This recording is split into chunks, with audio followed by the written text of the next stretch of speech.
As you grow your business, you'll be creating more local-based landing pages and you'll run ads to them so that you get more local-based leads, right? Your cost per lead goes down and you get more quality leads coming through. That's the theory.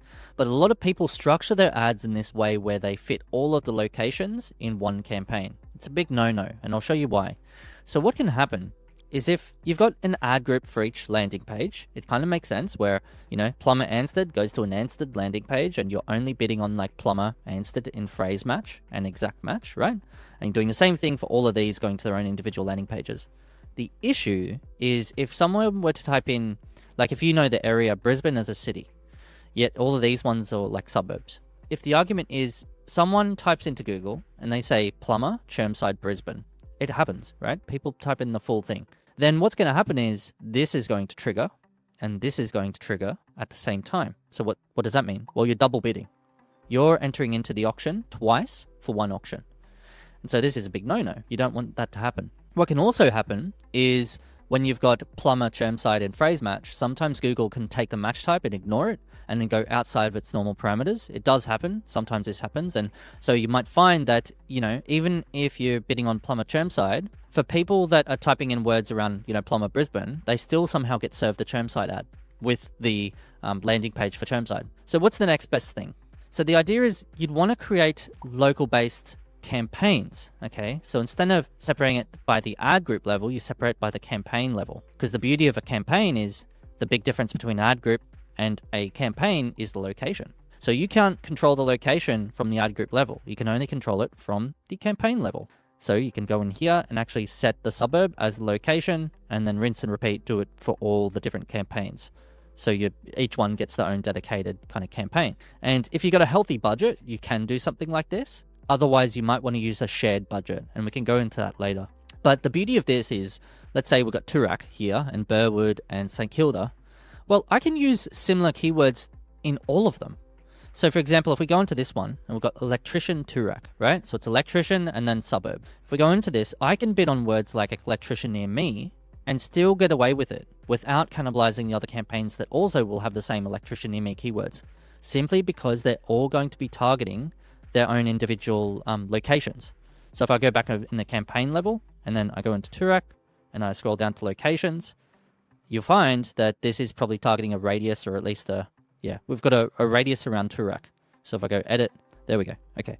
So we can see that it's targeting a radius around here. I prefer to actually type in the suburb and then include there and then also include nearby. So you go Toorak again and then you go nearby Toorak and then start ticking away some of the local suburbs around here. If you don't have any landing pages for Paran, I think I said that right, or South Yarra, then you would try to absorb them all into this campaign. Anyway, sidebar. That's how it works with this strategy. So that each of these campaigns can then, absorb all the traffic that they need to absorb for those particular location-based areas. And anyone who lives in Toorak and they say near me keywords will be served the Toorak ads. Likewise with the Burwood. So this makes it way more targeted and you're not overlapping. Now, as I mentioned, shared budgets. What does that mean?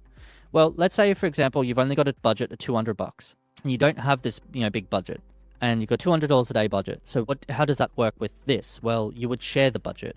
So what you can do is in the left-hand side bar, you've got tools, and then you scroll down and you've got shared budgets, and also the bid strategies.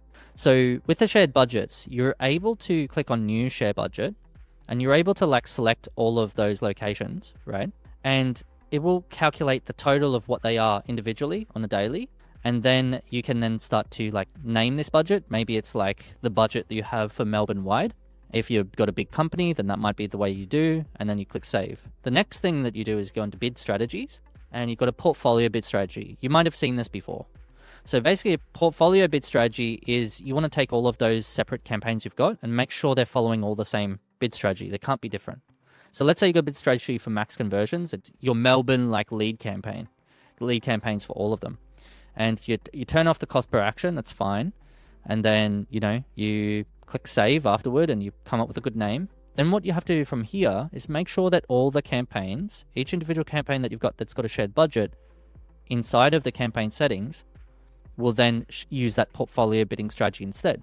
So what you do is inside of the bidding options, click on there. You then change the bid strategy And then from here, you select a bid strategy directly. It's not recommended, but you do it. And then you use a portfolio strategy. So click this one. And you can create it just from here if you wanted to. You could just name it in here and, have the options there. But then instead you could just use the existing one you just created in there, right? So that's kind of how that works, so that all of the campaigns that you have, and I hope I'm not too advanced or too confusing for you, but basically all of these are going to share the same objective and they're going to share the same budget. And then Google is going to decide based on performance which ones get the budget. Similar to how an ad group works already, right? The difference is they're more targeted. If you've got a lot of money and a good amount of budget, then you don't really need a shared bidding strategy or shared budget. You can just leave it as is, but make sure they're targeting different locations. Make sure with the location settings, you do the presence in, not interested in. But while I've got you here, so you don't have to waste time, if you don't know what this is, just go in here. So it's in the campaign settings, and then you go locations in here. Scroll down, click location options. Make sure it's presence. You'll still attract people from other cities sometimes, and the reason for that, it's not always someone maliciously doing it. It can sometimes be where someone's on their mobile network, and the mobile data towers nearby, as you're driving or whatever, may want to divert some traffic. Maybe they're overloaded with so many people connecting to that same tower, and maybe they divert that traffic over to another city, an hour away or 30 minutes away, or a different suburb. And that's the reason why you actually get, leads coming from a lot of different areas, even though that's not 100% accurate. Anyway, I could do another video on that later, but that's kind of how that works. Big rookie mistake I see all the freaking time when people set up these kind of campaigns, because I got this today with my team, is that they don't set the account level negative keywords. It frustrates the heck out of me because it's the quickest win you could do. So if you go into the admin and then account settings, there is negative keywords for the account level. Now, it is always the case. You'll know your business. It's always the case where you probably never want to bid on anyone who says free, or anyone who says how to, or why is, or jobs, or salaries, like the people looking for salaries or job. You probably don't ever want to bid on these because you're here to make money or get more bookings or more sales. This is a big win that a lot of people don't do. They skip out on it, and there's a lot of wastage involved. I hope that helps. If you have any questions, leave them below. I'm more than happy to answer them. And yeah, until next time, see you then.